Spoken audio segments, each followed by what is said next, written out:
آپ دیکھیں نا صحابہ کرام کا مزاج کیا، چھوٹی چھوٹی چیزیں ہیں لیکن وہ دوڑ کے آتے ہیں، کہتے ہیں یا رسول اللہ غلطی ہو گئی، اور اپنے آپ کو پیش کرتے ہیں۔ ایک خاتون نے آ کے پیش نہیں کیا کہ یا رسول اللہ میرے پیٹ میں ناجائز بچہ ہے، مجھے پاک کر دیں، کوئی پکڑ کے نہیں لایا، کسی نے آ کے اسے گرفتار نہیں کیا، مقدمہ نہیں کرایا، پرچہ نہیں درج کرایا، 14 دن کے ریمانڈ کے بعد نہیں مانی، خود آئی اور آ کے کہا حضور میرے سے غلطی ہو گئی ہے، مجھے معاف کر دیں۔ تو رسول پاک صلی اللہ تعالیٰ علیہ وسلم نے بچے کی ولادت کے بعد اسے دوبارہ بلایا، کہا بعد میں آنا، وہ آئی، اسے سنسار کیا گیا۔ تو جب کسی شخص نے کہا نا کہ یہ تو بڑی نفس کے ہاتھوں گرفتار عورت تھی اور کتنا بڑا جرم کیا، تو پھر حضور نے پتہ کیا فرمایا؟ فرمایا چپ کر جاؤ، تم نے گناہ دیکھا ہے، تم نے اس کا احساس نہیں دیکھا۔ جب تک احساس گناہ اور احساس زیاں پیدا نہیں ہوتا، اس کی وجہ یہ ہے، امام غزالی رحمۃ اللہ علیہ فرماتے ہیں جو مومن ہوتا ہے نا، مومن وہ دھاگے کے برابر گناہ کرے تو وہ محسوس کرتا ہے کہ پہاڑ کے برابر گناہ ہے میرے اوپر، اور جو منافق ہوتا ہے نا وہ پہاڑ کے برابر گناہ کر کے کہتا ہے یہ تو دھاگے کے برابر ہے، محسوس ہی نہیں کرتا کہ میں نے اتنے جرم کیے ہیں۔ وہ تسلیم کرنے کو تیار نہیں ہوتا، جب تک تسلیم نہیں کرتا تب تک توبہ کا کوئی معنی سمجھ میں نہیں آتا۔ اور توبہ کریں تو پھر توبہ نہ، اور بھائی جس نے ماننا ہوتا ہے وہ تو اشارے سے بھی مان جاتا ہے، اور جنہوں نے نہیں ماننا نا، میں کئی دفعہ کہتا ہوں یہ میرا جو دور ہے یہ سیانے لوگوں کا دور ہے، سمجھدار زیادہ ہیں، اور سمجھدار بھی اس طرح کے سمجھدار نہیں جس طرح کا معاملہ فہم سمجھدار ہوتا ہے، سمجھدار چالاک قسم کے، اپنے حق میں سمجھدار اور اپنے ذہن کے مطابق فیصلہ کرنے والے لوگ۔ پھر ہم بہت ساری جگہوں پہ ٹامک ٹونیاں کھاتے ہیں، جس نے ماننا ہے اس نے اشارے سے بھی مان جانا ہے، اور جس نے نہیں ماننا اس نے کہنا مجھے 24 سال ہو گئے فلانی جگہ جمعہ پڑھتے اور میں ماننے کو تیار نہیں ہوا، نہیں نہ ماننا تو مجھے 20 سال ہو گئے فلانی جگہ جاتے آتے، بس نہیں ماننا تو پھر مزاج نہیں ہوتا۔ جس نے ماننا ہے، حضرت فضیل بن عیاض رحمۃ اللہ علیہ ڈاکو تھے، اور نیرے ڈاکو نہیں تھے، ڈاکوؤں کے سردار تھے۔ تو ارشاد فرماتے ہیں کہ میرا طریقہ یہ تھا کہ میں ایک پورے قافلے کی صورت میں حملہ کرتا تھا تو لوگ ڈرا کرتے تھے، اگر کہ فضیل بن عیاض کے ڈاکوؤں نے حملہ کیا تو پھر نہیں بچتے۔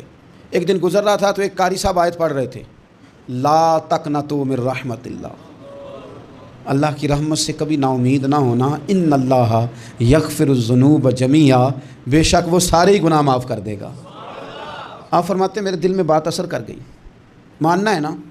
جس نے نہیں ماننا اس نے 6666 آیتوں کا ترجمہ پڑھ کے بھی توجہ نہیں کرنی۔ آپ ارادہ کریں نا، آپ اپنی دل کی زمین کو زرخیز بنائیں۔ فرماتے ہیں میں فوراً وہ آیت سنی تو میں رویا، اور میں وہ حافظ صاحب کے پاس چلا گیا، ان سے اجازت لی، ان کے کمرے میں داخل ہوا۔ میں نے کہا آپ نے بھی آیت پڑھی ہے کہ اللہ سارے گناہ معاف کر دے گا؟ تو جس بندے نے کئی سال ڈاکے ڈالے ہوں، بیٹیاں روتی رہتی ہوں پر وہ مال لے کے آ گیا ہو، مائیں واسطے دیتی رہتی ہوں پر وہ لوٹ کے نکل آیا ہو، اب جی اگر وہ بندہ بھی سچے دل سے توبہ کرے تو اللہ معاف کر دیتا ہے۔ تو آفا جی کہنے لگے میں کون ہوتا ہوں تمہیں کوئی تفسیر بتانے والا، میں نے تو قرآن کی آیت پڑھی ہے، میرا رب کہتا ہے لا تقنطوا من رحمت اللہ، تم نے مایوس نہیں ہونا، تم آ جانا، معافی مانگ لینا، ان اللہ یغفر الذنوب جمیعا، اللہ سارے گناہ معاف فرما دے گا، اللہ سارے گناہ۔ تو یہ تو اللہ فرما رہا ہے۔ فضیل بن عیاض کہتے ہیں میں نے کہا ختم ہو گئی بات، توبہ بھائی۔ واپس آیا تو وہ میرے ساتھ جو تھے نا ان سے میں نے کہا سردار نیا تلاش کر لو بھائی۔ اب ارادے بدل گئے، پروگرام کچھ اور ہو گیا، اب تو لوگ ہمیں تانے دیں گے، اب تو لوگ باتیں کریں گے کہ اوتھے کی لین جانا ہے۔ فضیل بن عیاض کہنے لگے بس بھائی توبہ کرنی ہے، اب تم کوئی اور سردار تلاش کر لو، اور اوپر سے نہیں کہا، توبہ کی تقریریں نہیں کی، دوسروں کو میسج نہیں بھیجے، اور لیکچر نہیں جھاڑے، رو کے کہا، درد سے کہا، دل سے کہا۔ تو وہ جو باقی کے تھے نا ان پر سردار کی بات کا اثر ہوا، کہنے لگے سردار ہم نے سردار نیا نہیں ڈھونڈنا، اگر چوریاں مل کے کی ہیں تو اب تو اس طرح تو نہ کر، توبہ بھی مل کے ہی کریں گے، اب اللہ بھی مل کے ہی کریں گے، اب بس تو اگر ادھر جائے گا تو ہم بھی تو جائیں گے نا۔ اللہ اکبر۔ فضیل بن عیاض کہتے ہیں ظاہر ہے مال لوٹا کرتے تھے، میں نے مسئلہ پوچھا علماء سے تو انہوں نے بتایا کہ یہ تو حقوق العباد کا مسئلہ ہے، جو لوٹا ہے وہ تو واپس کرنا ہی پڑے گا۔ اب میں نے وہ پیسے جمع کیے، اب سارے تو میرے پاس تھے نہیں، جتنے میں دے سکتا تھا دیے، جو کھا چکا تھا وہ رہ گئے، ایک یہودی کے پیسے رہ گئے، اس کے گھر چلا گیا، میں نے جا کے اسے کہا میاں میں نے کر لیا توبہ، اور میں وہ فضیل بن عیاض ڈاکو ہوں جس کے تیرے گھر سے اتنا مال لوٹا تھا، میرے پاس پیسے کوئی نہیں، وہ پیسے لگ گئے، اب تو اس طرح کر مجھے معاف کر دے۔ وہ کہنے لگا نا جناب، یہ بھی کبھی کبھی ہوتا ہے، لوگ نا شرافت کو بزدلی سمجھ لیتے ہیں۔ فضیل بن عیاض سے کہنے لگا میں تو پیسے لوں گا، ایسے تو نہیں معاف کرتا۔ آپ فرمانے لگے پیسے تو کوئی نہیں، یہ سچی توبہ ہے۔ وہ کہنے لگا پھر اس طرح کرو میری اونٹوں کو چارہ ڈالو، پیسے پورے ہوئے تو چلے جانا۔ کل ڈاکو تھے ابھی وہ، تلوار چلانی آتی ہے، نیزہ چلانا آتا ہے، ڈٹنا آتا ہے، اعصاب مضبوط ہیں، مسئلہ کوئی نہیں، لیکن توبہ سچی کی ہے نا، یہ سچی توبہ والے لوگوں کا طریقہ ہے۔ اس سے کہہ سکتے تھے کہ جا جتھو لب دینی لے لے، تجھے کہا معاف کر دے، تو تیار ہی نہیں ماننے کو۔ حضرت فضیل بن ایاز کہنے لگے اگر اونٹوں کو چارہ ڈالنے سے تو معافی دیتا ہے نا تو میں تیرے اونٹوں کو چارہ ڈالنے کو بھی تیار ہوں۔ کیوں کہ راضی اللہ کو کرنا ہے، اپنے ضمیر سے بوجھ اتارنا ہے، بندوں کے سامنے سرخرو نہیں ہونا، اللہ کے حضور ہونا ہے۔ توبہ کا مطلب ہے رب کی بارگاہ میں سرخرو ہونا، بندوں کے سامنے نہیں۔